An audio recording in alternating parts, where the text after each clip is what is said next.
Health Talk. I am your host, Ferris Corbett.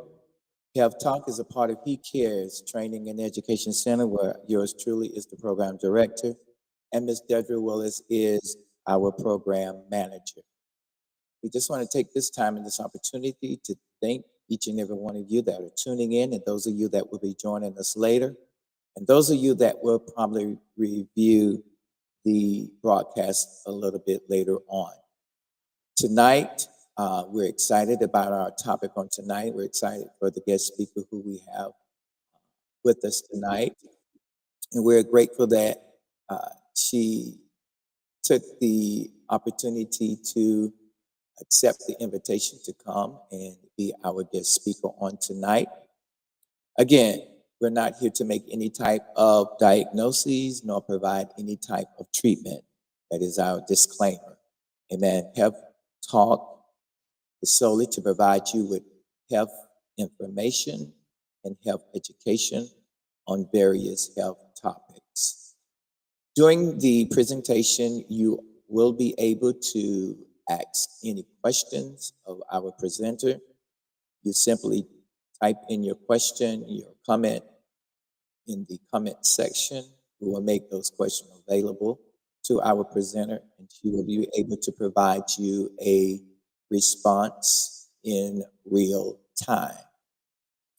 Again, thank you so much, each and every one of you, for tuning in and joining us here on Health Talk.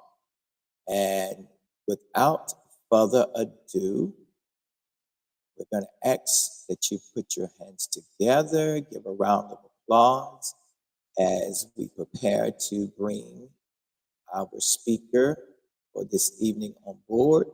We will allow her to tell a little about herself, to present a little bit about her background, and then we will go from there. Again, just help me to welcome on board our guest speaker for tonight, Dr. Lassiter.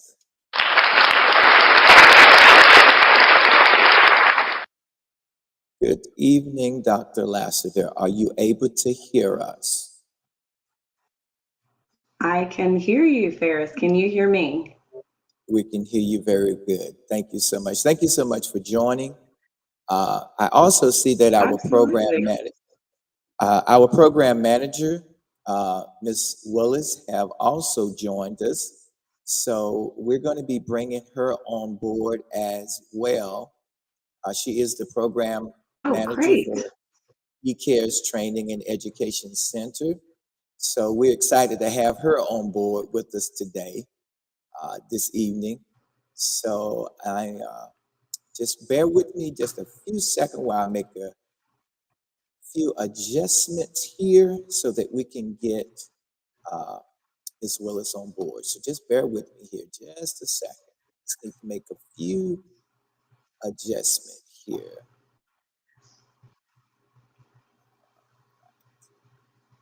Ms. Willis, can you hear us?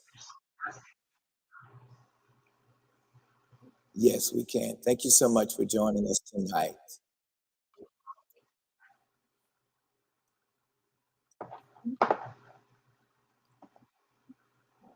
And just bear with we almost have her on board, so we can go ahead and start with the live presentation. All right, I think I got her on board now. Let's see. Oh, hooray! All right, again. Hi, Ms. Willis. How are you? Good. How you doing? Good. I'm so happy I don't have to be on the stage by myself.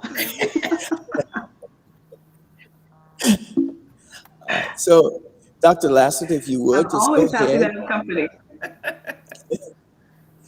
Go ahead and just introduce yourself and tell us a little bit about your background and what have you. Mm-hmm. All right. Well, thank you again so much for having me. I appreciate the opportunity to converse and speak with your audience and provide what I do know about health. I am a clinical psychologist training. Actually, my degree is in clinical community psychology. So I had a combination of training and kind of the classic traditional psychotherapy, diagnostic assessment work, but also a lot of work with working with community consultation, program evaluation. Before I came to South Carolina and completed my PhD at the University of South Carolina, I worked as a research assistant during my master's program at the American University in DC, and was the research assistant on a weight management program that focused on African American women and their families, and the relationship between physical health and emotional health really started for me there. I continued to do research in my grad training that focused on that integrated care, that relationship between not just your mental health care, but also your physical health care, how to integrate mental health care into your physical health care. And Ferris and Willis here know me as that person on their primary care teams at the Columbia VA healthcare system for 10 years. Until recently, I worked as the psychologist or the behavioral health provider on primary care teams in the VA. But for me, this was just kind of the perfect marriage of what I always felt was very important: to have access to mental health care, behavioral health treatment at the point of entry where it happens for most people. A lot of research for integrated care shows that primary care providers are probably the ones that prescribe most antidepressant medications. They prescribe most sleep medications as well.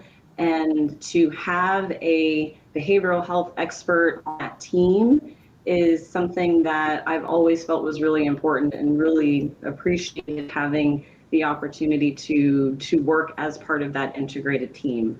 You may notice in your day-to-day lives that there may be a therapist or a behavioral health provider or a psychologist in other medical health teams. Behavioral medicine is a field that has opened up the door for health psychology. I'm not yet, boarded as a clinical health psychologist, so I don't officially call myself that yet. But one day, if I do decide to take that journey, clinical health psychology is it's a separate field. It's different from what we kind of see as traditional mental health. It's a mental health provider that is able to work in clinic, in endocrinology, on oncology teams. So the idea of the relationship between your mind and your body not being able to be separated has come out in your healthcare, hopefully, and access that as well. So that's kind of my foundation from where I conceptualize, even, just when I'm speaking with somebody about their mental health symptoms, whether it's depression or anxiety, I'm always also considering what physical health conditions are also at play. And in the population that I work with, there's often a lot of them, whether it's diabetes, whether it's chronic pain. There's a lot of chronic pain in our veteran service member population, but even chronic diseases like COPD, tinnitus, sleep apnea. There's all kinds of things and all the chronic health conditions that impact people's daily functioning. And one of the reasons that the African American population has always been an important focus for me is because, for years, health disparities have been a thing for the African American community in the United States. Like I mentioned, I was working as a research assistant on a management team focused specifically on African American women and their families. So health disparities, it was kind of funny to me. I know during COVID, the news kind of brought out health disparities. The language, the word health disparities kind of popped back up in the medical culture, and how that was impacting African Americans and COVID instances. And for me, it was kind of like, oh, well, health disparities in this population have been around decades. Right. So it's not a new thing. It's definitely not a new thing. I'm sure those of you, I mean, you're living it. You know, like if you're not living it, your family members are living it in some way, shape, or form. So being able to tie mental health into that health disparity access as well has always been something very important to me. So that's kind of where I hang out as a psychologist. I'm not the one that works on the inpatient unit. I'm not the one that, you know, treats the schizophrenia or the depressive disorder. I don't even really do long-term treatments for PTSD. The work that I do is focused on helping people manage just day-to-day functioning. You have to live with the body that you have, and sometimes that's not fun. Sometimes there's a lot of barriers that come with that. So the psychology, the depression that can lead to, the health anxiety. So there's a lot of fuel for the fodder in this health psychology field, but that's a little bit about me and kind of the kind of psychologist that I am and that I identify as. Thank you so much, Dr. Lasser. Now, you said something was one of those questions that I was going to ask, and that is, what role, if any, does mental health play on physical health, such as you mentioned, diabetes, things like that. So what Mm. role, if anything, does mental health play on those physical illnesses? You know, sometimes it can go, it's kind of a chicken or the egg question. And the population that I work with, the chicken is usually or the egg is usually the physical health condition that's having a negative impact on functioning. And functioning is not to be underestimated. Functioning is just my, you know, fancy word for your life, you know, your day-to-day activities. How are you sleeping? How is it, what's it like going to work? What's it like spending time with your family or not spending time with your family? Are you getting exercise? Are you eating right? These are all things that everybody goes through, that everybody experiences. And trying to manage a chronic health condition, it's a lifestyle change more often than not. And those changes can be really, really difficult to make, especially if you've been living life and functioning at a certain point in a certain way. For a injury sometimes to change that, or just, you know, increase in weight due to menopause, or, you know, any other kind of women's health conditions. Don't even get me started on hormones.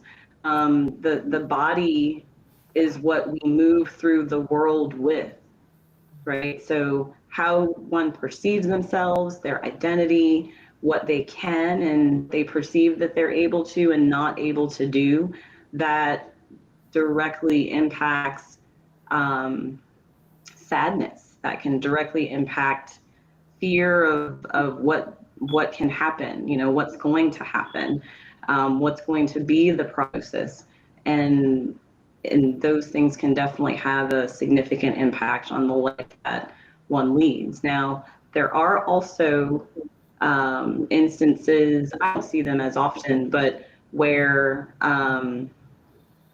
having a mental health condition can bring about kind of certain somatic symptoms, we call them. So, you know, it's not that it's in your head, but sometimes our moods and our emotions are actually physiological experiences.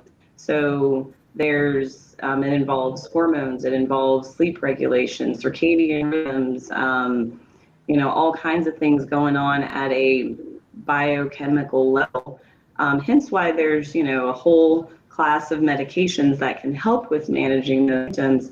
But sometimes someone may notice that life stress and depression has led to an aggravated injury that they thought was fine, from 3 or 4 years ago, or dietary changes. If stress is leading you to eat more unhealthy, there's more hormones in foods, and that will impact how your body functions as well. So there's times where a mental health condition, the management of, let's say, major depressive disorder or generalized anxiety disorder, PTSD, is the egg in some of those cases, but it's hard to separate them in the first place. So trying to have a treatment perspective that allows as many parts of the physical and emotional health to be addressed is kind of where I like to start. Yeah. Dr. Lassiter, you made me think about a couple of things. One is within the Black community, our environment, how our environment impacts Yeah. the way we view our health, and by that I mean, well, I have two Mhm. examples. One is, so for, let's say, that individual that is raised in a rural area, um, and they're brought up a certain way, that they may grow up. I know for me, born in rural Lexington, um, I mean rural Mhm. city. So you're taught, you eat your pork.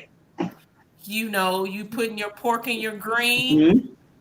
You know, and Yep. when you have a function at church, you having fried chicken and string beans, Yep. macaroni and cheese, and potato salad. Yep. We're True. ingrained, Right.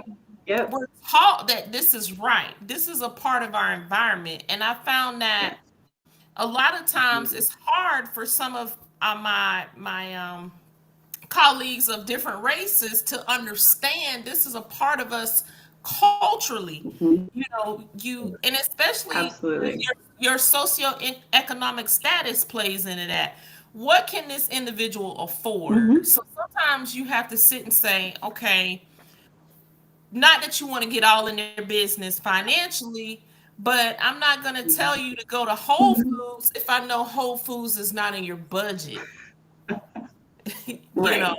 Yes. and I think as And yes. providers, And yeah, we, it's hard for our yeah, go ahead. community to reach, to accept, and be willing to work with other individuals because of that. They don't understand that, Mhm. okay, am I going to pay my light bill, or am I going to Right. buy groceries or take my medicine? Or do Yep. I live in an environment where gun violence is a huge part of the environment, or drugs? Mhm. I have to worry about Yep. gunfire at night when I go to bed, so that's why I can't sleep, and I'm Right. extremely Yes. paranoid about it.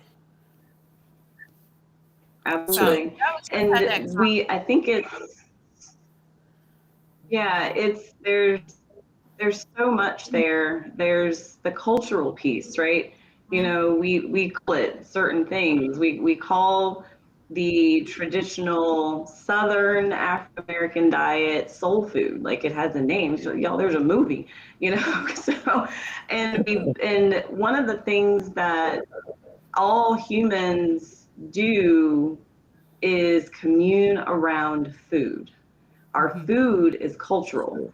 Um, It's true. it may not be the healthiest for us, but I mean, and there could be a whole other talk on how the African American diet in the South came to be, that goes all the way back to slavery, Slavery. and what had be right, what had to actually, like, what did slaves have to work with? Right. What was available, what was accessible. um, has that carried on? Yeah, some of that has, because then it becomes part of the identity that can be really, really challenging for people to let go of.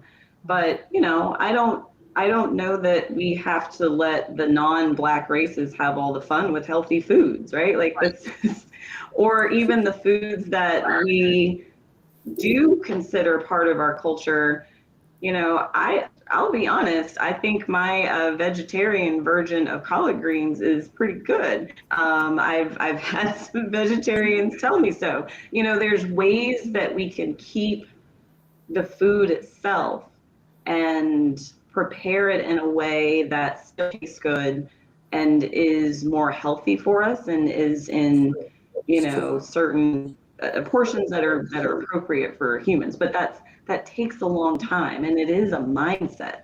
It is a mindset that people, it's important for them to be ready for that.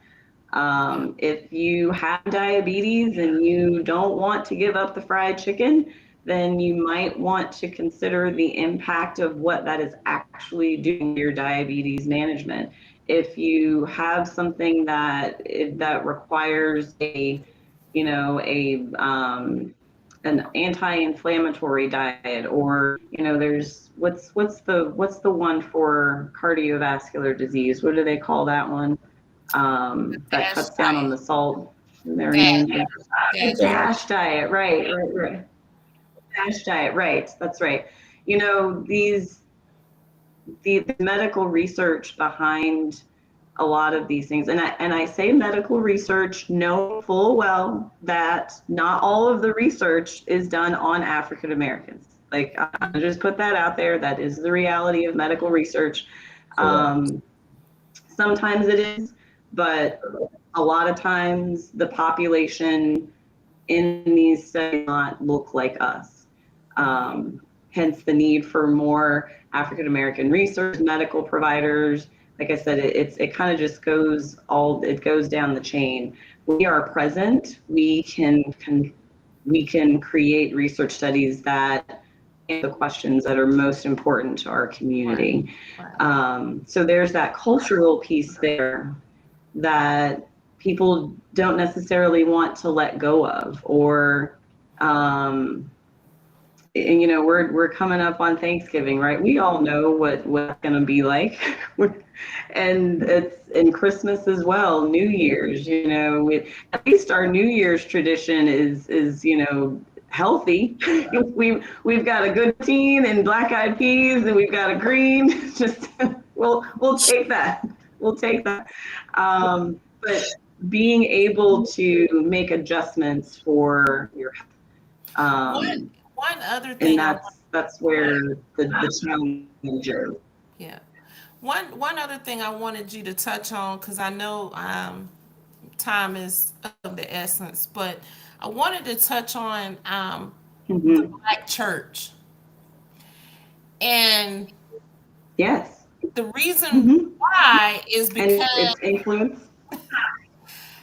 um in terms of our mental health is because I Hmm. personally feel like the Black church could do a better job as far as reaching out to parishioners in regard to their mental health and being able to I view mental health, depression, like diabetes. It's something you have to acknowledge, and you may have to treat it lifelong. Um, so Okay. You're both back from me. Sorry. You sorry about that. Yeah, you I were was. you were I caught no, that's okay. That you think that Black parishioners can do more. And then I don't know what you were saying after that. Yeah, and Mr. Corbett, if you can expand on this as well. I feel like the Black church, and I'm a part of the Black church, so I'm just not down in the Black church. I'm Mhm. just saying, in terms Right. of mental health and seeking mental health services, it's like hypertension, Hmm. diabetes. Sometimes you have times where you're controlled, your symptoms are controlled, and then it's periods of where you're Yep. an event, a tragic event could have happened in your family, and it's coming up near the holidays and you're having a Hmm. rough time, but you don't, you know, you, Yes. we're ingrained to, oh, you just gonna pray about it and get better. But sometimes, and that's what I mean. I'm a strong believer in my faith, but I also believe that sometimes Mhm. we need to seek the help. God sends professionals to help others, and so I just wanted to, Right. you could expand on that, you No, and yeah, Corbett. And before you address that, Dr. Lester, absolutely. Um, that leads into a sure. question that I wanted to ask also, that it kind of piggybacks on what Ms. Willis said. Uh, the stigma and the taboo that's associated with mental Mhm. health among African Americans. Can you speak on Right. to that? Mhm. Yes. And sometimes those two things, the Black church and stigma, sometimes go together. Sometimes the, I often, for people who, if their faith is a big part of their daily functioning, if it's a big part of their identity, that is a tool for effective treatment, for effective management of symptoms. I sometimes, maybe not so much jokingly, say prayer is a form of mindfulness. You are taking the time, you are focused, you are having a conversation, you are expressing your thoughts, and you're not doing anything else.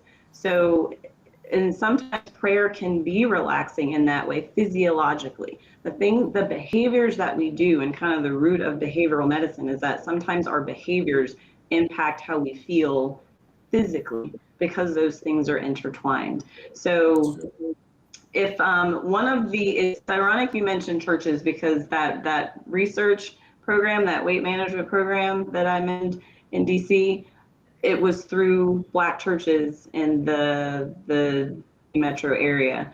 um, I would advertise. I was part of some announcements multiple times. I would advertise this weight management program in, and the reason that the researcher chose that setting was because it was it was a it was a way to get to the target audience, which was the African American community.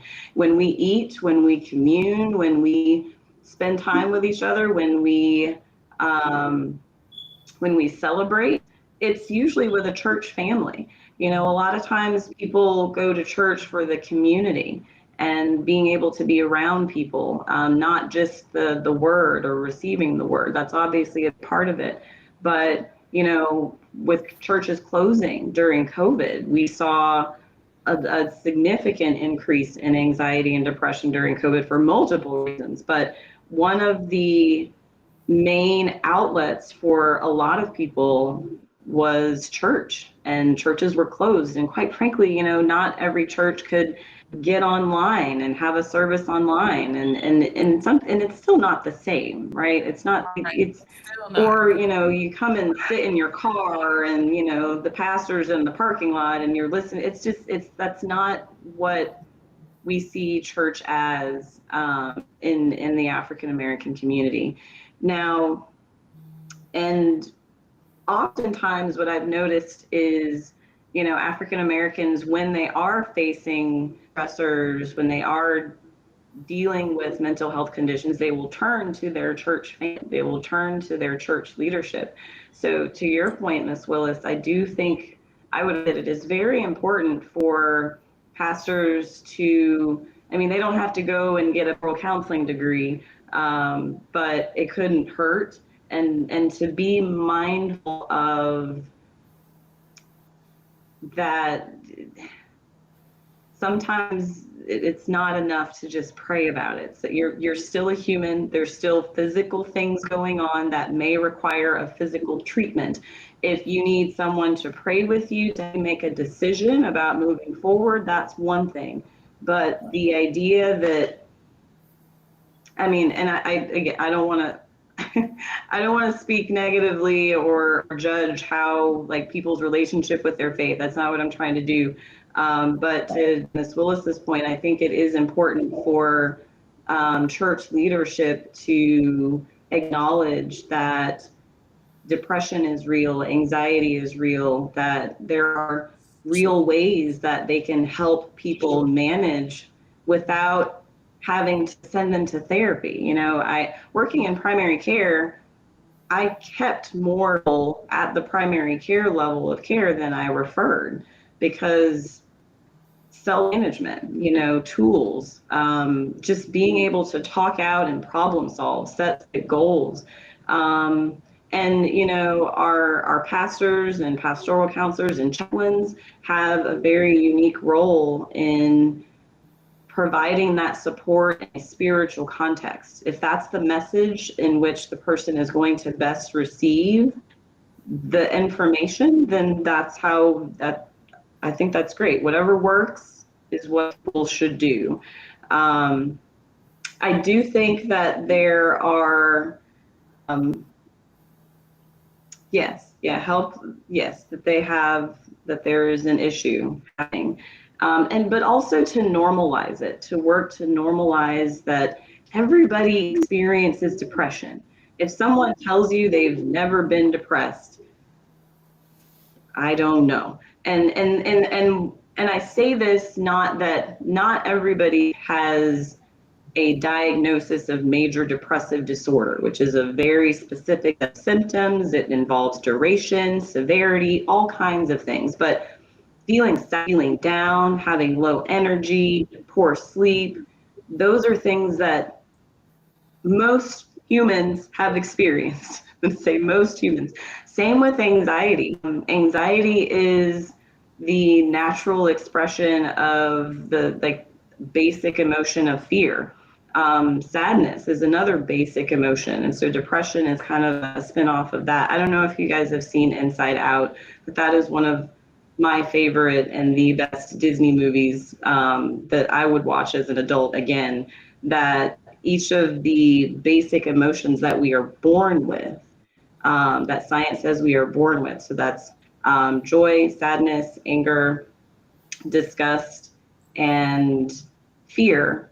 We come into the world with these, and they each serve a very specific purpose. And so figuring out how to manage those, we've all experienced to some degree each of those, right? So having a community, whether it's your church community or wherever works for you, but having a church community that is also informed, having leadership in the community where that, I mean, it was the entry point into the Black community. And for just the research that I did, and that has always stuck with me. Because one of the things that I really enjoyed, I was coming in at that research study at a time where the researchers had, you know, with their big PhDs, had learned the hard way that you don't just go into the Black community and say, hey, you got this thing that's going to be good for you, you should do it.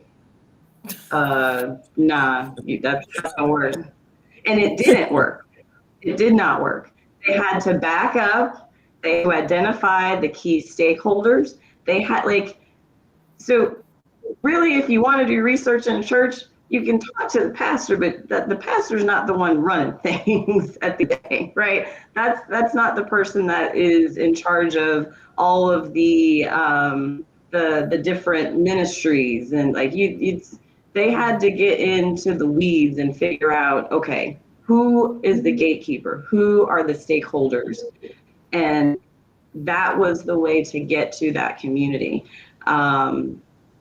And they benefited from that, right? It was a good learning experience for the researchers and the psychologists and the medical providers on that team. But I have always appreciated, hey, you got to meet people where they are, see what their needs are, see what they identify as their needs. Just because someone comes in and said, and I see all kinds of things that they could probably work on therapy, maybe even be prescribed a medication because symptoms are clearly hard for them to manage. But collaborative care is key. Collaborative care is best healthcare. And that's hard. That can be hard, especially when you're a provider and you're trying to collaborate to get your veteran or your patient to eat healthy or take their medication on time or take the right dosage or refill it on time. It's hard when the patient is not as collaborative. But when it comes to mental health, what I tell people is that you're the one that has to leave my office or leave the screen and go live your life. So what are the things that I can provide to help you do that to the best of your ability? If it's working on sleep right now, okay, cool. We can do that. If it's your relationship with your kids, okay, cool. We'll focus on that. Yes, depression and your symptoms are impacting all of this, but at the end of the day, it's how people are living, how people are functioning that they want to improve. When people say they want to feel better, they just want to live differently, live better. And that's where we as mental health providers and medical providers can provide assistance. They So what just, are some people aren't always going to do what they're told. so what are some of your classic symptoms of depression? hmm So of depression, and I do have to kind of frame it in the sense of the population, the veteran population that I serve, while it is the higher percentage of African Americans than you would probably find in a VA, like in the Midwest or something like that, it is largely male. But so depression in men or in veterans usually presents as anger. These are, and with not so much a symptom of depression, but like more irritability. Irritability is one of those symptoms. Most people will say that no, they don't really feel down, but feel depressed. I've had a number of patients say, oh, no, I'm not depressed. I just don't feel like doing anything.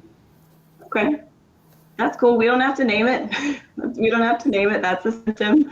Low motivation, fatigue, low energy, and not just like you're tired and sleepy, but like the fatigue that you feel in your chest, or just you might physically feel like you have the energy, but mentally you look at something that you've got to do and you just say no, and like it's just the mental energy not there, the motivation is not there. Poor sleep, having difficulty asleep, staying asleep. Insomnia is part of many health diagnoses. Sleep is so important. And it's always interesting to me. I tell the veteran population, the military didn't really value sleep. They told 4 hours of sleep was sufficient. I'm here to tell you that you're a human and it's not. So you might want to make some changes if you want to see improvements in other areas. So the symptoms can be different. In women, there tends to be an anxiety component to their depression. It's usually coming in the form of stress because that lack of motivation leads them to not feel like doing any of the 50 million tasks that they may have to do. Go pick up their kids, make dinner, go to work, go to your second job.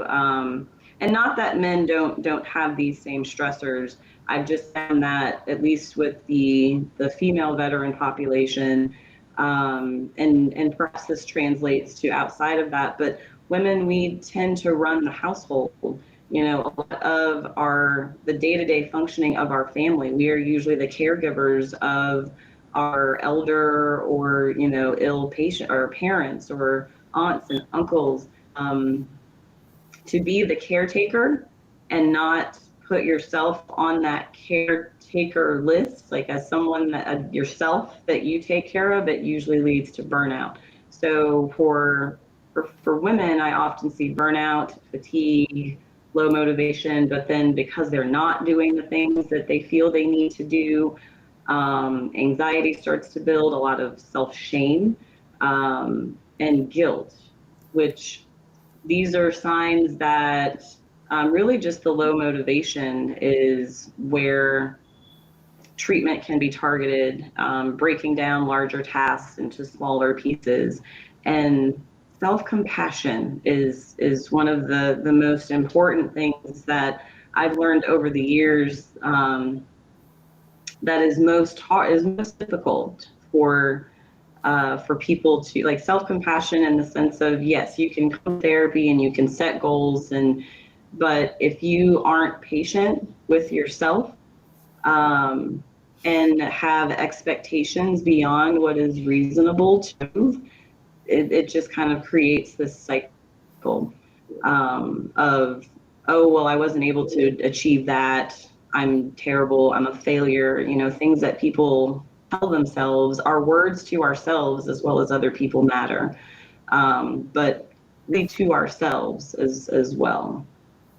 So there are some differences, but those are some things to kind of be out on the lookout for fatigue. And if it's like, again, it's not just like that you're sleepy or you're tired, but it's a different kind of, and if you've experienced it, you know what I'm talking about. It's just the not feeling like doing anything is real. Like you can't get your brain, like you have to talk yourself out of bed of things. You have to talk yourself into doing activities.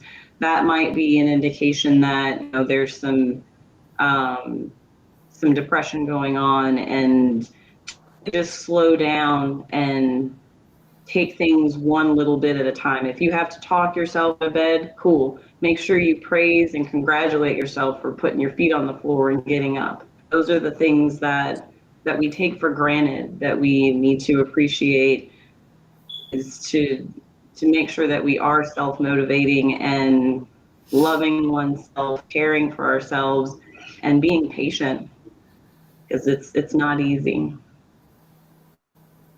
Do you think, based on some of the symptoms that you're discussing, and because they are associated with some of the common things that just happen to occur in life, do you think that's why a lot of people may not actively seek treatment, or they may be misdiagnosed, excuse me, or that it may lead to even suicide or suicidal ideation? Do you think that may be a contributing factor because some of those symptoms are part or associated with just everyday life?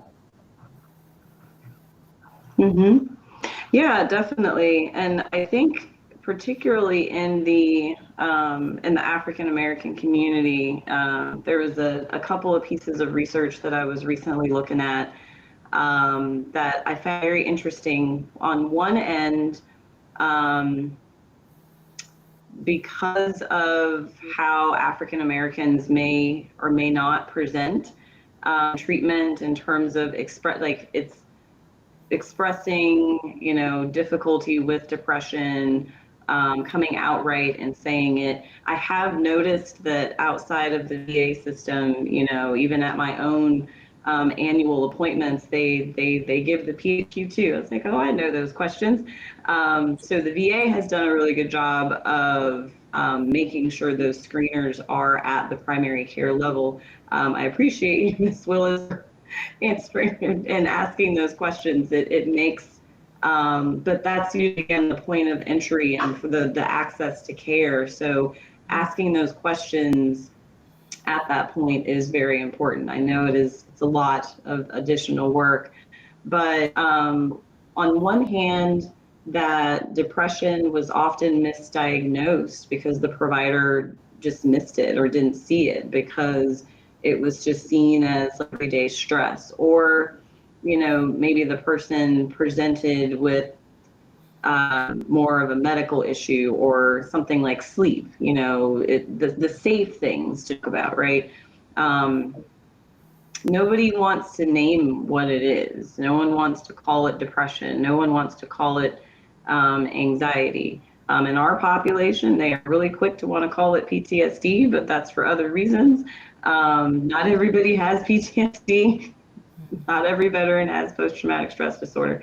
But a lot of times, because it's looking at everyday functioning, it can be hard to diagnose. But again, remember, the diagnosis is an indication of chronicity. This is something that is continuing to happen. It's excuse me, happening for, like, symptoms are present for a duration of time, a specified duration of time. So again, a diagnosis of, you know, major depressive disorder, and there's different severity levels for that. You know, there's key things that we're looking for. So on one hand, I saw that, you know, in the African American community, the providers have a hard time diagnosing depression. And on the other hand, which I have actually, I really, really early in like my undergrad practicum career, I actually experienced this or witnessed this a little bit, where there is the overdiagnosis of the more severe mental health conditions, particularly among African American men. Um, and like, so the diagnosis of schizophrenia, because, well, this man is paranoid that the police will be out to get him. Did you mention he was a black man? Like, there's certain realities that providers, it's important for providers to be aware of the culture and the history, and to make sure that we are aware. I think, like Ms. Willis was saying earlier, as you know, what's the context in which these symptoms are occurring, and a person's race is contextual information, and where their race fits in with their environment. But I remember I was in it was a PTSD inpatient program at the VA in New Orleans, because that's where I did my undergrad. And I was sitting in on a team meeting where the psychiatrist was concerned that one of the veterans was exhibiting, you know, symptoms of paranoia because of his fear of the police. And it's like, okay, well, one, we're on a PTSD inpatient unit. And needless to say, this was a white male psychiatrist, and I was not at a point where I was a lowly undergrad. At that stage in my career, you just kind of watch and keep your butt, because no one's going to listen to you. But it was interesting to observe what I had read in the books, like that this happens. African Americans are going to be perceived, their mental health symptoms are going to be perceived as more severe, and sometimes lead to more severe diagnoses of illnesses that they do not have, like schizoaffective disorder. Like, you have to have some psychosis, not just, severe depression, right? So it's on both ends. It's on both ends that can happen. And I even for myself, I find myself at times, okay, you listen to, okay, it's dark, I need to get home because of the potential of different things that could happen, or I don't need to be in the Mm-hmm. parking lot at 10 o'clock trying to go to my car. So, it's a level Right. of Mm-hmm. vigilance that you have because of the things you see, because of the Right. things, people that have experienced it. So you become more vigilant. Right. I think we all were affected by Absolutely. seeing what happened with George Floyd. It took me back to Absolutely. it took me back to what we saw. We weren't there in the 60s, but if we were born and had family members who lived through that, or grandparents who lived through that, or even Mm-hmm. the very end of slavery, you're affected when you see Right. things like that happen. So I just wanted to point that. Absolutely. Absolutely. And And you know what's been interesting about George Floyd, the murder of George Floyd, is like, it was interesting to me in treating a population where PTSD is more prevalent than perhaps it would be in the general population, but to explain to veterans that their experience, what they were experiencing in reaction to that, weren't symptoms. That's just like, at that point, your hypervigilance is not a symptom, because this is potentially a situation where there's a real threat. You live in an environment where, and there's there could be a whole other talk on like generational trauma and the impacts of race-based trauma and what we carry with us, even if we haven't had the same experiences, or those direct experiences. They look a different way. You know, it stays with me that my mother was in the second grade when schools in her tiny town in Georgia were integrated. Right. Second grade. My mother's not even like 60 yet. So, you know, it's that generational trauma, and to help people distinguish between, okay, your PTSD is not flaring up. You are understandably and appropriately vigilant about your surroundings. So that was always a very interesting conversation to have. And the level of vigilance that we would have as members of the Black community,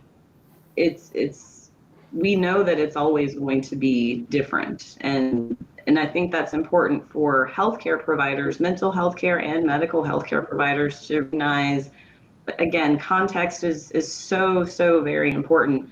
What someone perceives as unsafe may not be a diagnostic criteria. It may not be unreasonable if you know and understand the history. So yeah, that George Floyd definitely had a ripple effect. And then like having that happen in the midst of COVID, well, you know, there's the last couple of years have been really hard for humans on Earth. I'm just gonna say, but African Americans in the United States, again, health disparities came up during COVID. Loss of access to our primary cultural connection in our church communities was lost.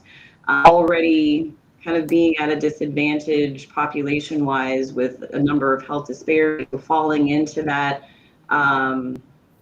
you know, the pre-existing chronic conditions that would make our community more susceptible to contracting this in the first place and maybe not surviving it. It's take all of that into consideration now.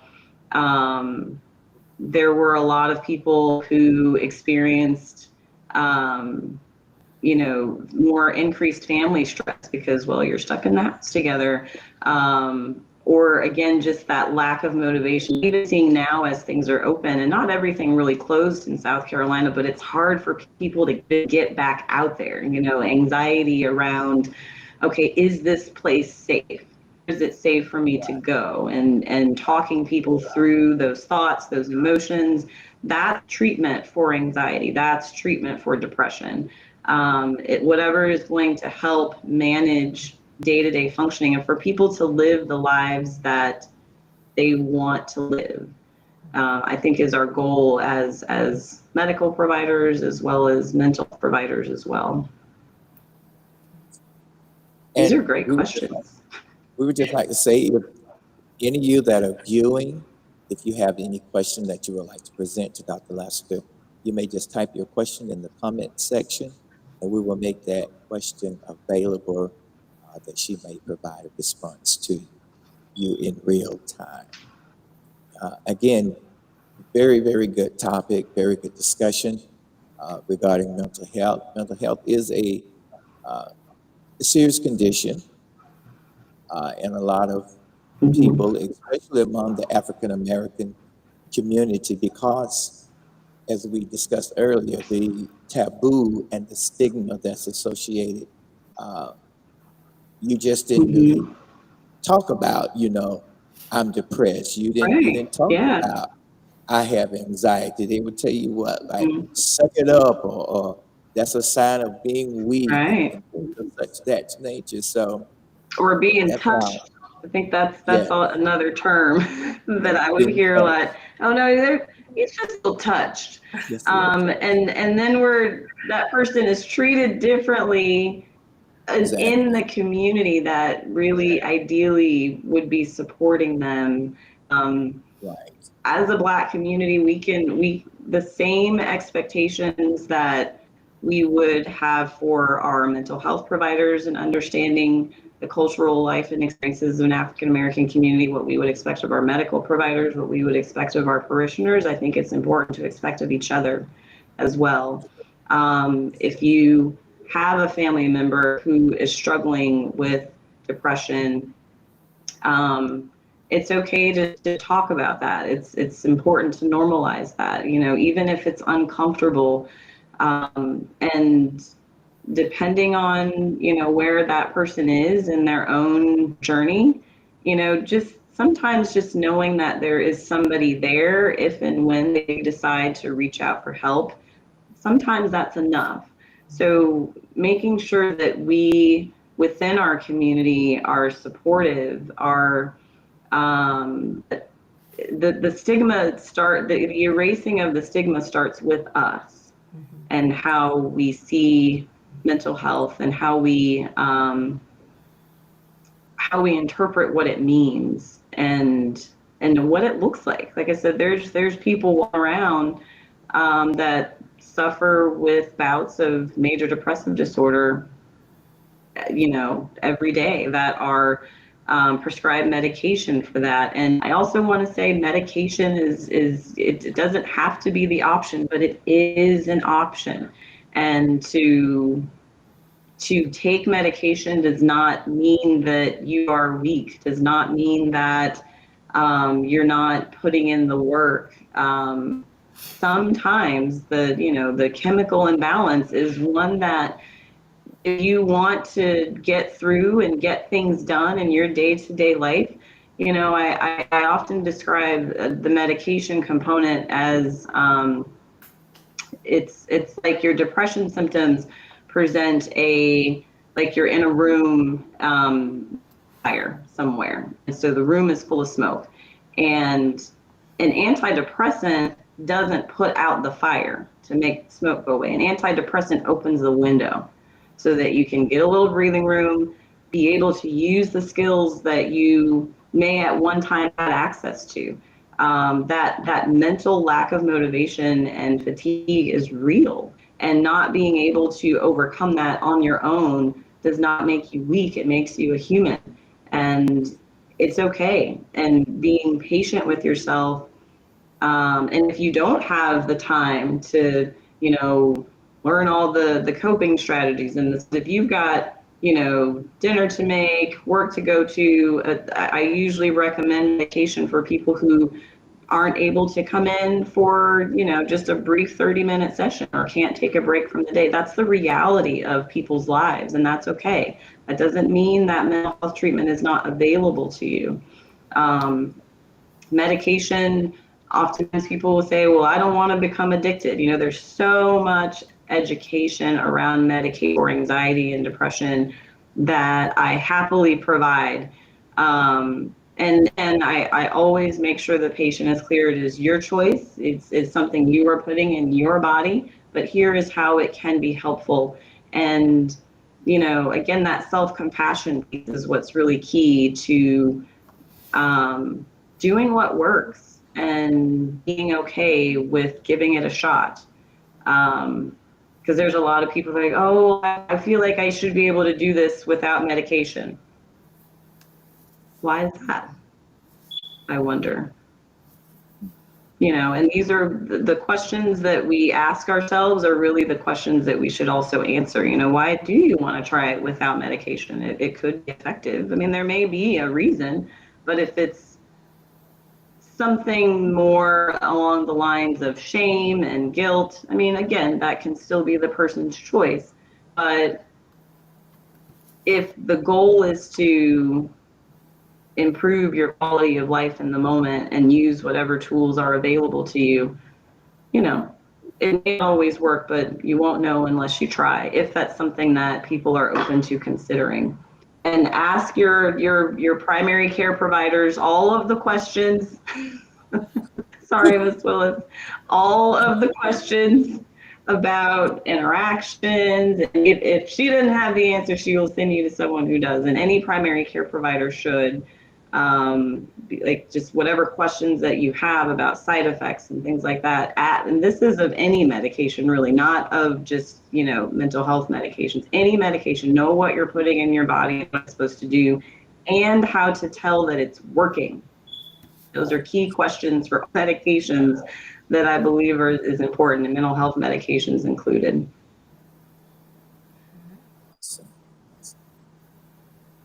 again, if any of you viewing have a question you would like to ask, you can go ahead and type that question in the comment section, and we'll make that question available to Dr. Lassiter to provide you an answer with.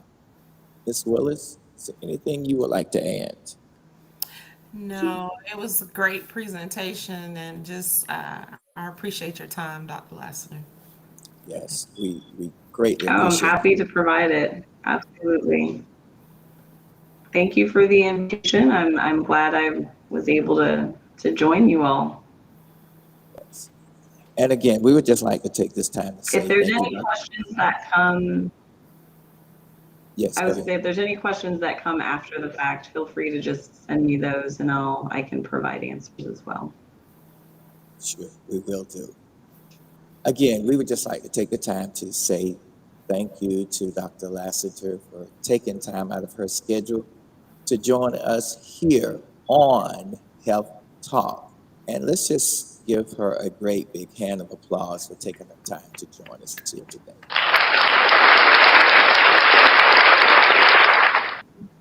Again, I would like to Thank say you to so you much, that and a big round of applause, Chris, for having this platform available for people. I'm happy to be a part of it, and kudos to you all for getting this up and running. This is great. Thank you so much, Dr. Lassiter. Again, this is Health Talk. Health Talk is a part of He Cares Training and Education Center. But yours truly is the director, and Ms. Willis is the program manager. We will be presenting podcasts like this at this time once a month, and it will be on a Monday afternoon, Monday evening at 7:30 p.m. We will eventually go to having the podcast more often, but at this time it's only done once a month.